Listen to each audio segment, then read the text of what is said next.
Hello and welcome back to Focus on Finance Part 3. Today we're going to have a look at the application process, but before we do, I would give you a reminder to maybe review Parts 1 and 2 of this series if it's been a little while since you had a look at them. Reviewing the series as each new part comes out will help you to retain the information better, and it might just help you on the process a little more. After we cover the loan process, we're also going to look at some simple contract dangers and how you might avoid those. So let's begin. Today is about giving you an inside view of how lenders receive and assess your application. Because normally, you'll make an application with a lender or broker, you sign some forms, and you wait for one of three things to happen. Either you are approved, you're declined, or you simply ask for further information. Now, it's the asking for more information part that seems to frustrate clients the most. Let me tell you, it's also frustrating on behalf of the broker or the lender. But the reason for this extra information request can be very varied. Quite often it is simply a sloppiness or an oversight on the part of the broker or lender that submits the application. Or the lender's credit assessor just wants to build a bigger picture before deciding whether to approve or decline the application. They need to clarify some of the existing information that you've given. You know, often the first reaction by applicants is that they think the loan is about to be declined. Unfortunately, sometimes that is in fact the case, but more often than not, it is the assessor looking for a way to approve the loan, and they want the information to solidify the reason to say yes. They want to get a better grip on the applicant's position and need the information to do so. Little anomalies like this are why we're about to take you on the journey of the full loan process. If you understand that process, it will give you a better insight into what you can do to prepare and help us or help your lender approve your application. We'll go from application to settlement. In the beginning, of course, comes the preparation from your side. Having decided to purchase and under which entity to do so, or simply refinancing a current debt, several things need to be considered if they haven't been already. How much you can borrow, which lender to borrow with, which product to use with that lender, and how to apply. Help from a good broker or lending manager can help you with that. Then the application process begins.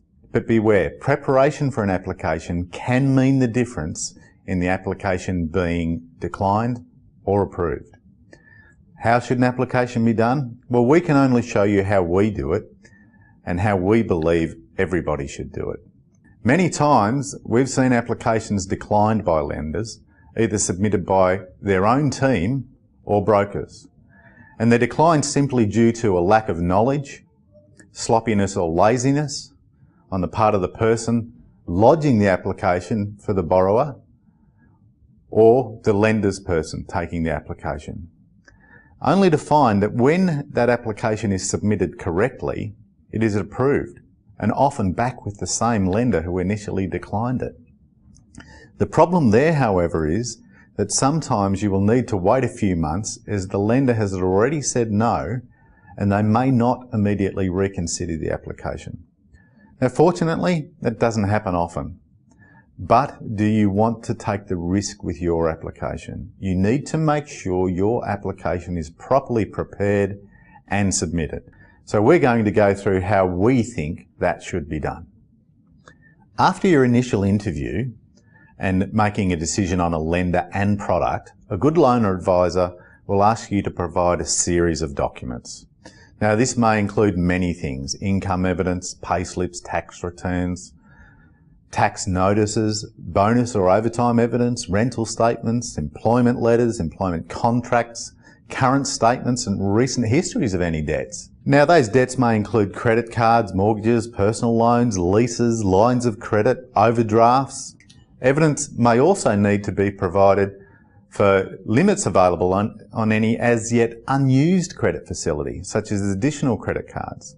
It might include family allowance payments that you receive or pay, rates notices for any current property holdings, purchase contracts, sale contracts, trading account statements, savings statements, identification documents for each applicant or guarantor. Different lenders will have different criteria. The biggest mistake often made is choosing the right lender and not providing all of the information that they ask for, plus any relevant supporting information. Let's take it, for example, that we have a separation of a couple and we're looking to refinance the property into one name. Some of that supporting information might include the separation agreement, for example, to show the institution why we're doing this refinance. And this is why in part 1 of this series, we include a very important section on record keeping.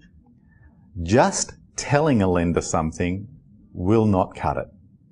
If it's to help the application, in fact, if it is not to hinder the application, all relevant documentation needs to be provided. A good broker or loan manager will not even submit the application until all requested documentation is provided first. If they do, then quite simply they shouldn't, because submitting an application without relevant information may actually hinder your chances of approval. In the least, it will slow down the application process. Once the application is complete, with all the relevant documentation, a good broker or loan assessor will then write a supporting letter explaining the various needs of the applicant and any relevant details. They will list the documents provided with the application. They will add any comments that may help the credit assessor consider the application in a favourable light.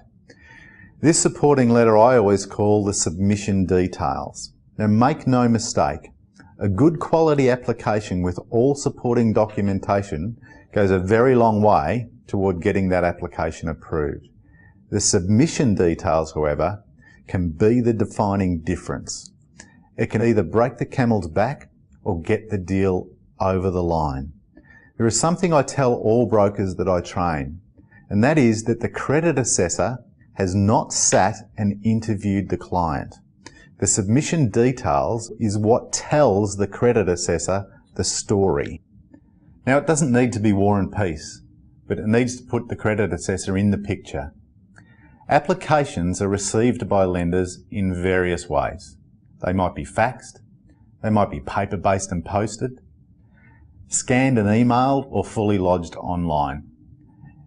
It doesn't matter. Whatever the case, the information provided should not vary, and that includes the submission details.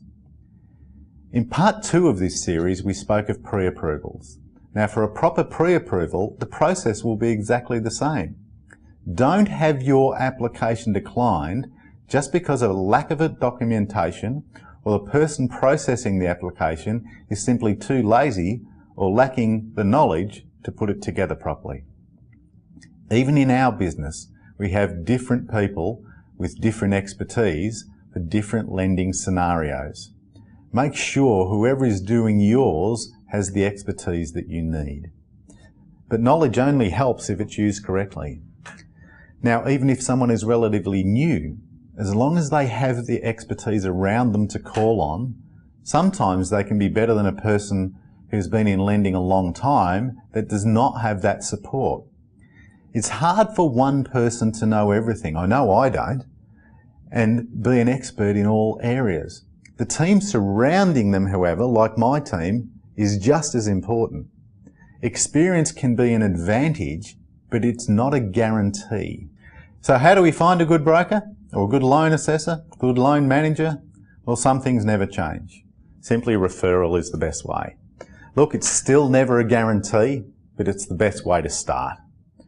A major consideration you should think about is, has the person you are dealing with done what you need to do? Have they bought a house to live in?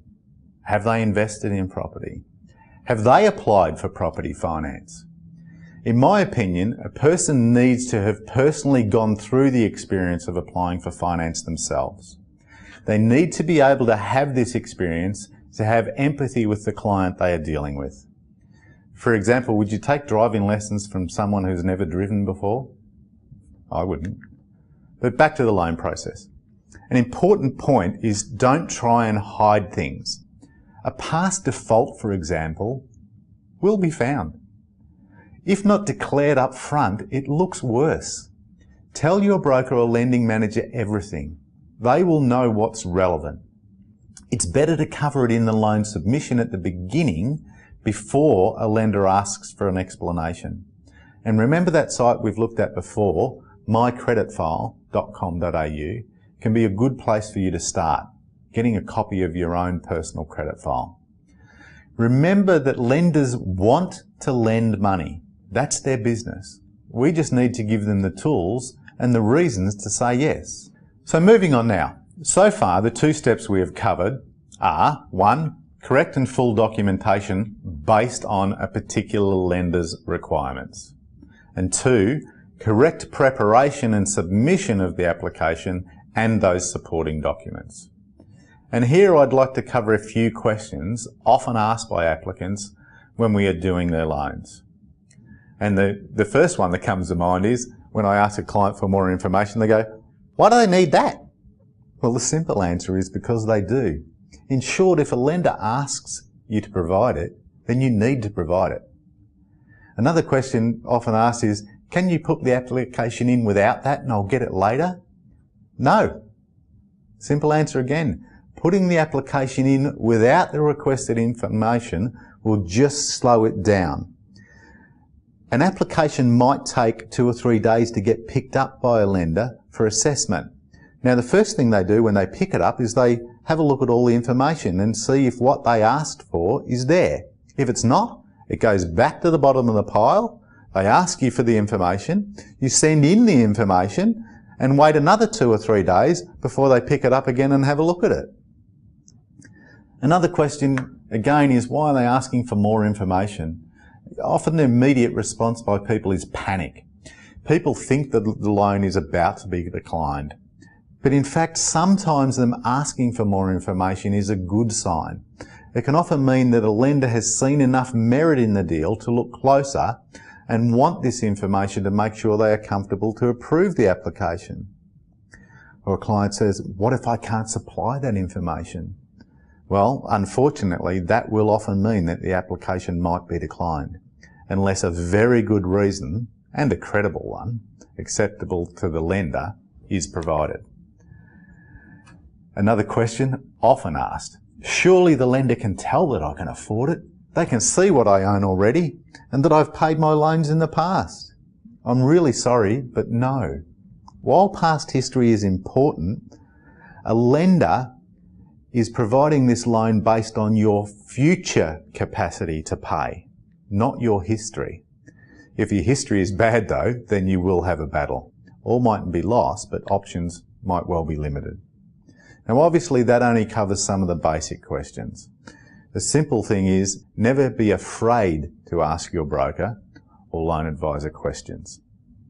Just be willing to accept the answer and comply with the wishes if you want to give your application the best chance of success. Now we're going to go into this next stage of the process.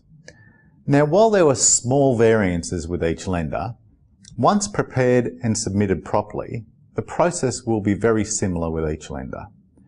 The biggest variation is generally the time it takes to process, and depending on workflow, that can vary greatly from lender to lender. Initial assessment is often done in 2 to 3 days, but it can vary from as little as 1 day to as much as 10 days at times of high demand.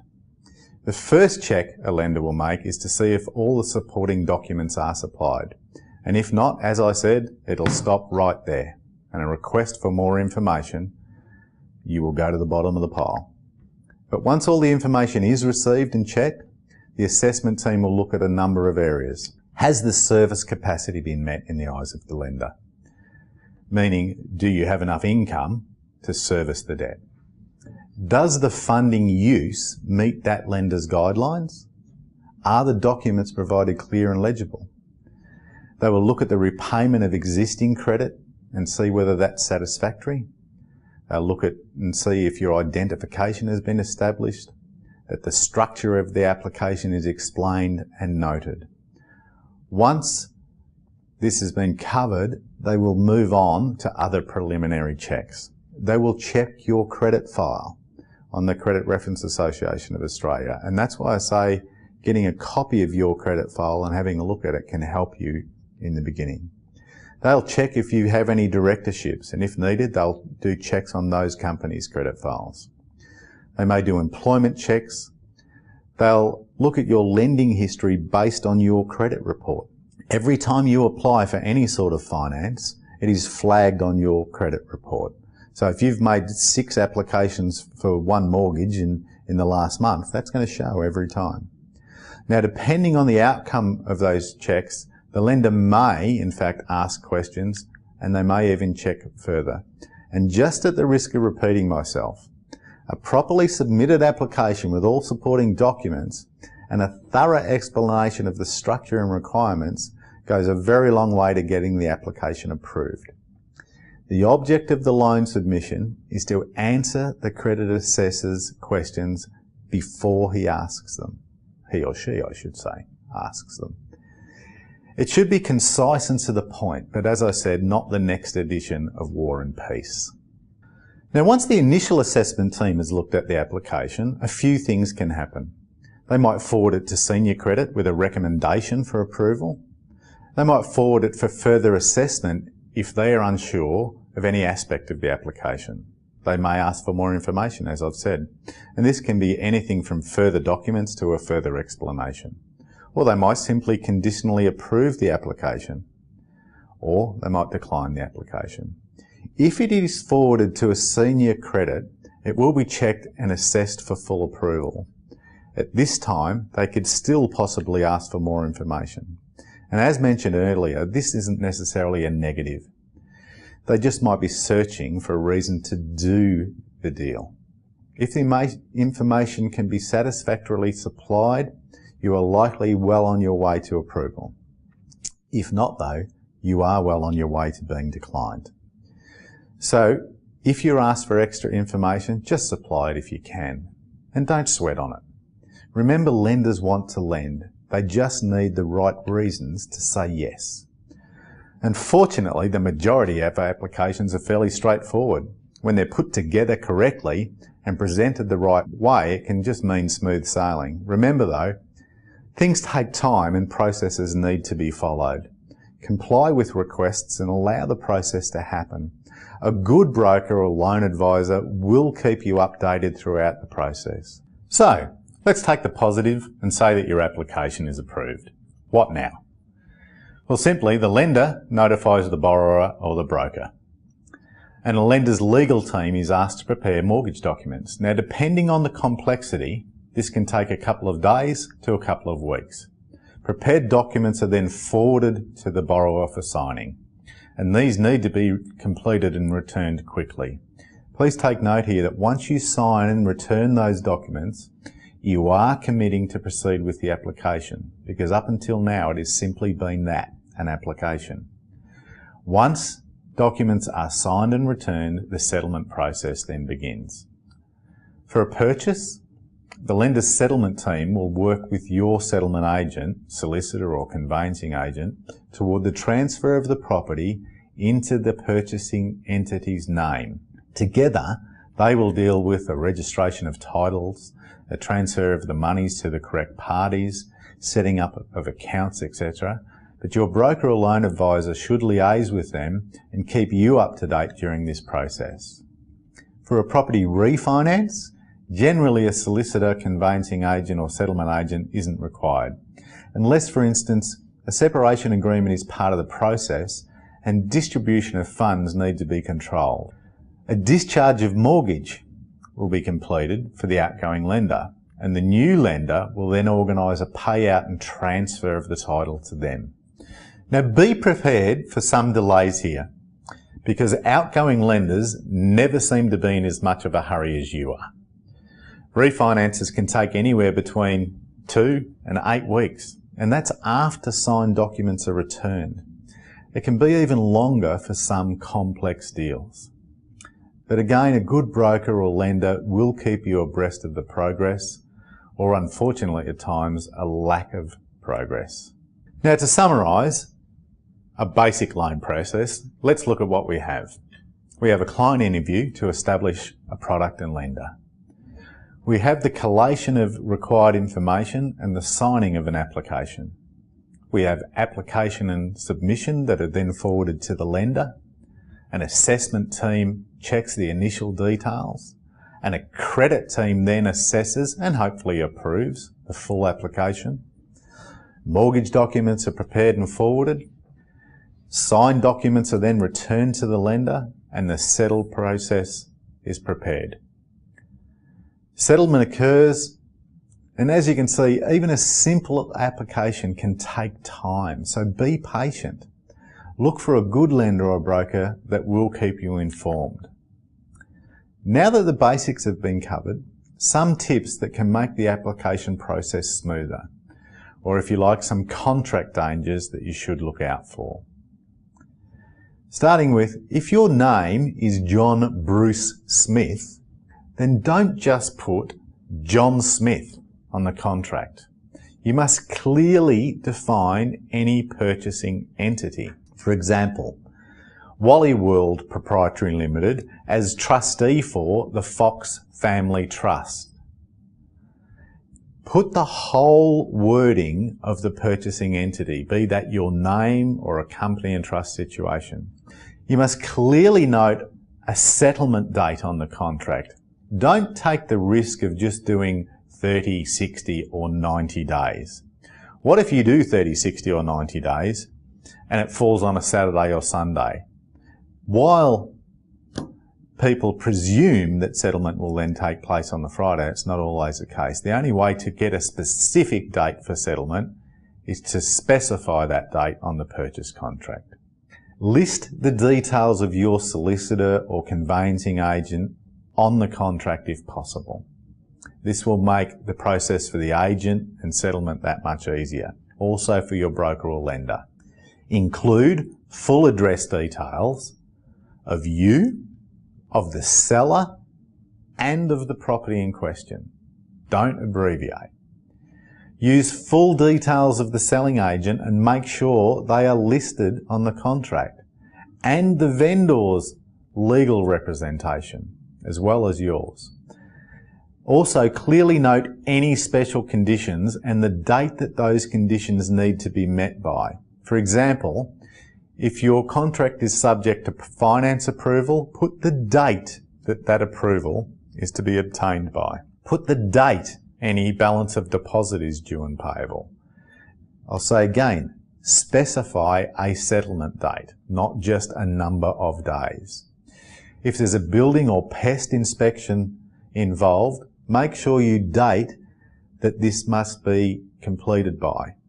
A properly signed and executed contract does many things. The loan application is smoother, there are no grey areas, and simply it saves time.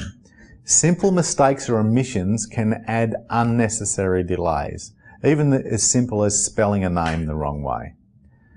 And be aware here, only sign an unconditional contract if you are absolutely sure of your capacity to borrow or have the cash in the bank.